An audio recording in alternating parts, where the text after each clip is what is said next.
Tapi dinyatakan bahwa di situ akhirnya kebaya berhasil diakui menjadi heritage dari UNESCO. Indonesia. Indonesia. Oleh UNESCO diakui oleh Indonesia. Gitu aja. Gitu aja.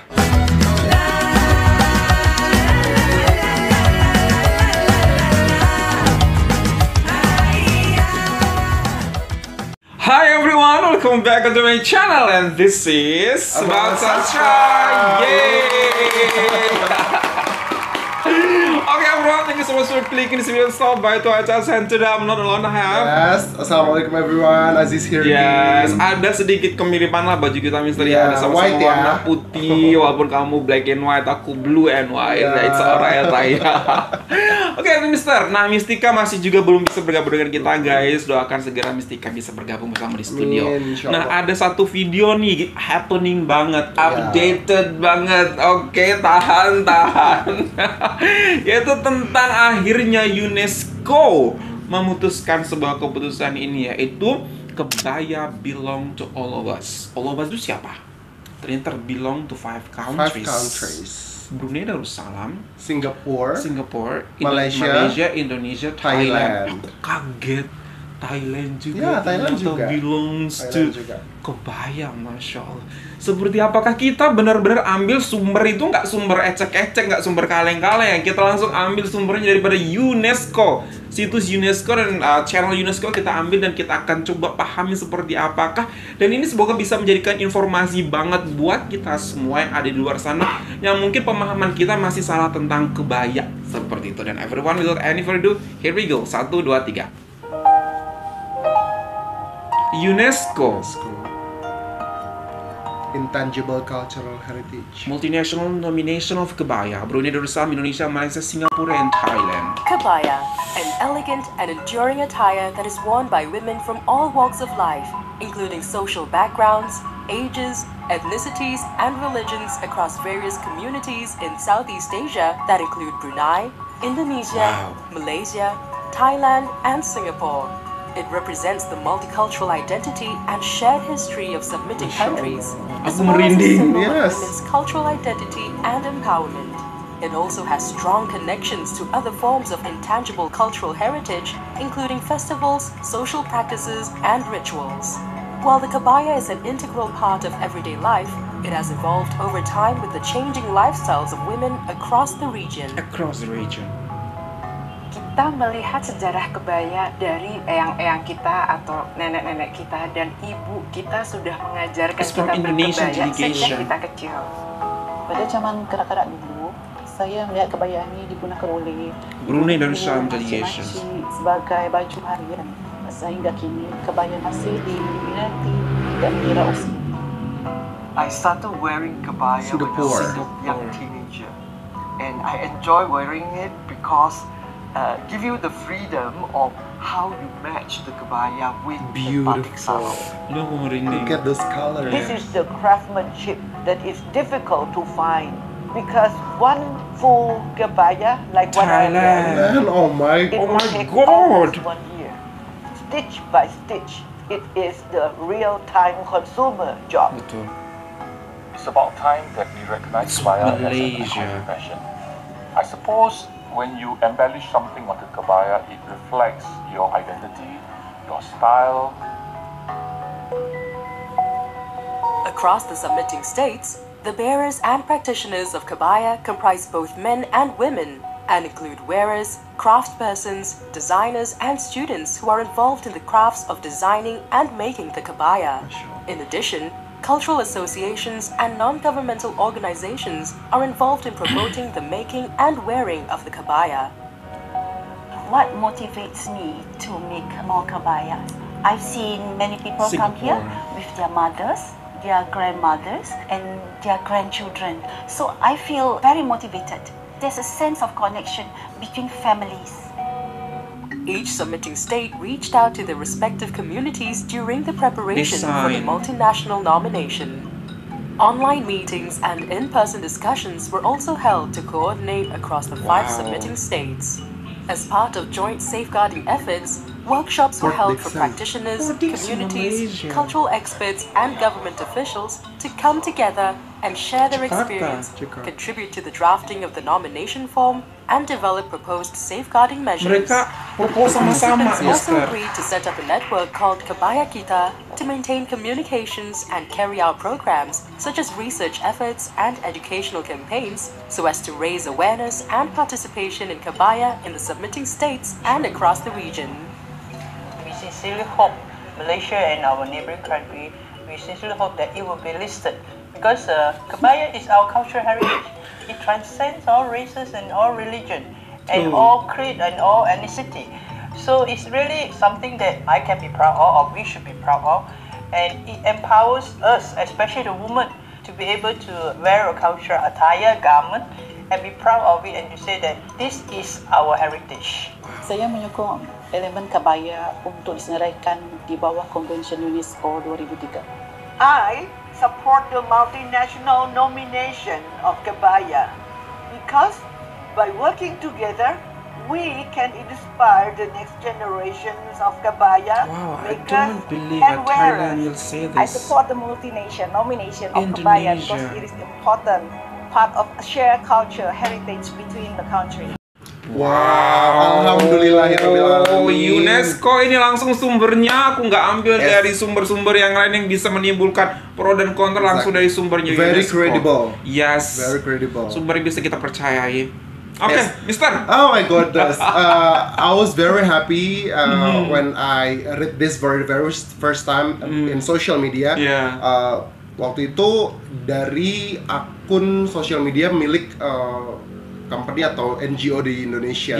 Tapi dinyatakan bahwa di situ akhirnya Kebaya berhasil diakui menjadi heritage dari UNESCO. Indonesia.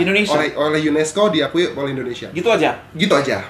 Dan Reok Ponorogo. Nah, kemudian saya pergilah ke UNESCO website gitu ya, mencari tahu kebenaran beritanya, dan memang untuk Reok Ponorogo originally from Indonesia disebut, specifically only from Indonesia. Tapi untuk Kebaya, what makes me very happy and grateful, not surprised, grateful and very happy, it comes from Indonesia, Malaysia, Singapore, Brunei Darussalam, and Thailand.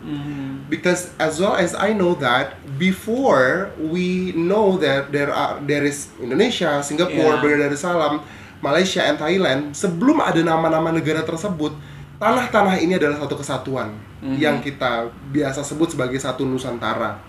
Yang satu, sebelum kolonialisme datang gitu ya, menjajah negara-negara tersebut, atau kecuali Thailand yang memang tidak dijajah gitu ya. Negara-negara ini tidak berdiri dimulai dari negara-negara ini merdeka, tapi tanah dan bangsanya dan orang-orangnya serta budayanya sudah ada sejak ribuan tahun yang lalu, dan itulah yang perlu kita embrace. Jadi tidak perlu lagi berebut, tidak perlu lagi bertengkar, tidak perlu lagi kelahi-kelahi dan berkonflik tentang siapa yang sebenarnya memiliki kebaya. Karena kita juga perlu tahu bahwa orang-orang dan saudara-saudara kita di 5 negara ini saling pindah. Saling pindah, saling menularkan ilmu, saling menularkan kebiasaan hidup, saling menularkan kebudayaan baik gitu, dan kebaikan. Dan akhirnya mereka menciptakan satu produk budaya yang bisa diterima oleh seluruh masyarakat di 5 negara ini gitu.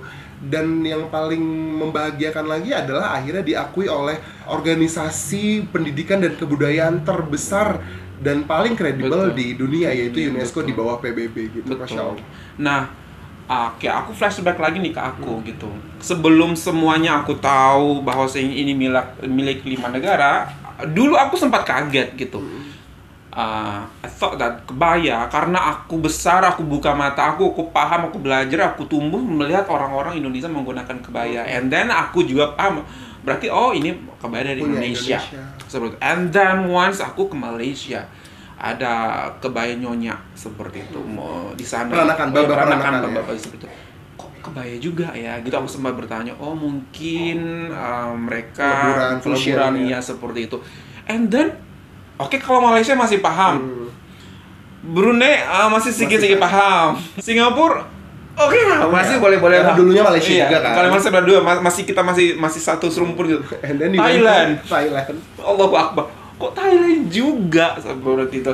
Tapi ketika aku mulai memahami bahwasanya seperti Mr. Aziz jelaskan itu, bahwasanya dulu itu sebelum ada pagar-pagar ini, teritori Malaysia, teritori Thailand, teritori Brunei Darussalam, kita tuh satu seperti itu. Kita berpindah tempat, kita sharing the culture, kita menggunakan sesuatu yang sama, makanan yang sama, tradition yang sama. Jadi kita perlukan sebuah ikro di sini. Kita harus mau membaca situasi kebenaran, research, menerima kebenaran. Oh ternyata, dan harus mau mengkoreksi diri sendiri. Dan that's what I did. Oh my god, ternyata benar ya seperti itu dulu. Sebelum ada pagar ini, kita tuh satu, nggak ada pagar kita dulu seperti itu. Jadi memang yang kita perlukan untuk memahami bagaimana akhirnya kebaya ini dimiliki oleh 5 negara ini adalah kita harus membuka hati kita, membuka benar-benar pikiran kita, menerima kebenaran, jangan dongkol dengan pemikiran yang salah yang dulu kita percayai. Ikro, percaya, baca sebenar-benar biar apa? Explore, biar kamu tidak tersesat seperti itu. Nah, lewat hal simple ini kebaya dan diakui dunia, UNESCO itu pasti melakukan research banget. Ke 5 negara ini, bener nggak mereka ada tradisi, bener nggak mereka ada history, sejarah dari dulu-dulu. Dan aku lihat dari orang Singapura, when I was young, padahal dia sudah berusia lanjut, nenek-nenek seperti itu. Selama berarti ketika dia sudah kecil, mereka sudah mengenal kebaya juga ternyata, bukan hanya di Indonesia. Nah, hal-hal seperti itu perlu netizen kita pahami, Mister, bahwasanya ini adalah belongs to every one of us gitu. Jadi jangan memaksakan lagi, udah itu adanya di Jawa, ini milik ini milik itu, tapi ini milik kita semua seperti itu. Walaupun mungkin ada sedikit perbedaan motif, ada corak mungkin, bahkan di Indonesia pun bentuknya Bali sama Jawa berbeda. Jawa dan tempat-tempat lain juga kebayanya berbeda seperti itu. Motif-motifnya yang melambangkan kekhasan atau keciri-cirian daripada tempat tersebut ya, Mister ya. Itu adalah corak ya. Kalau kebaya itu kan memang baju yang seperti baju kurung. Kalau dia baju kurung kan biasanya kancingnya cuma sampai di sini ya kalau menurut perempuan. Nah, kalau kebaya itu kancingnya yang menjadi ciri kebaya adalah di sini, Mister kan. Dan mereka harus menyatukannya dengan kancing biasanya traditionally, walaupun sekarang sudah ada yang mulai memakai zipper ya, sudah udah di bordirnya. Jadi memang bikinnya lama. Yang menjadikan sebuah pakaian disebut kebaya adalah ya karena ada karakter-karakter ciri khas tertentu. Untuk nanti, oh ini kebaya Jawa, oh ini kebaya Malaysia Peranakan gitu ya, Singapura Peranakan, Brunei Darussalam, itulah yang akhirnya melebur dengan budaya mereka masing-masing gitu. Tapi untuk kebaya secara ide, secara karakter ya itu adalah pakaian bagi perempuan tertutup gitu ya, tangan dan badannya, dan disatukan oleh kancing gitu ya untuk menutupi bagian tengah badannya gitu. Betul. Seperti itu. Dan dimiliki ternyata dan sudah digunakan ternyata oleh seluruh wanita Southeast Asia dari zaman dahulu kala. Wow, luar biasa banget. Lagi-lagi video ini semoga membawakan sebuah pencerahan kepada viewers kita semua, kepada teman-teman yang menonton. Jangan menutup mata tentang sebuah fakta, dan akhirnya kita sudah menyaksikan dan diakui oleh dunia bahwa itu fakta. Dan bukan lagi kita ngomongin tentang pendapat, opini itu, tapi udah ini adalah sebuah fakta yang harus kita terima bersama-sama dan merayakan ternyata kita sebangsa yang sangat besar awalnya dulu, dan hanya terpecah karena itu terbagi-bagi oleh wilayah kolonialisme atau penjajah yang membedakan kita hingga saat ini. Sebenarnya what makes me happy back then, since the first time I read this news adalah bukan tentang kebayanya, tapi tentang this is such a great starting point untuk memastikan lima negara ini, especially Indonesia dan Malaysia, untuk tahu bahwa jangan-jangan ada lebih banyak lagi warisan budaya yang merupakan milik kelima bangsa ini gitu. Dan ini harusnya membuat kita untuk stop creating conflict between these two great nations, dan justru lebih fokus pada berapa banyak persamaan yang kita punya gitu ya. Merayakan betapa besarnya sebenarnya kita kalau kita gitu. Kalau kita berpadu, berapa kuatnya kalau kita kembali memadukan kekuatan kita sama-sama seperti itu. Kita menjadi sangat besar tanpa melihat perbedaan, kita melihat kebersamaan kita dan kita tumbuh bersama-sama. Wow, it's interesting. Yang penting kita harus mau ikro, baca, buka mata, buka pikiran, buka hati kita untuk menerima sesuatu yang benar dan kenyataannya itu sebuah fakta kan. Okay, everyone, thank you so much for this video recommendation, and that's all from us. That you find this video good, find this video good, give thumbs up. Visit this channel, don't forget to subscribe. From us in Indonesia. Indonesia boleh, Malaysia boleh, Singapura boleh, Brunei boleh, Thailand juga boleh. Bye everyone, assalamualaikum. Southeast Asia.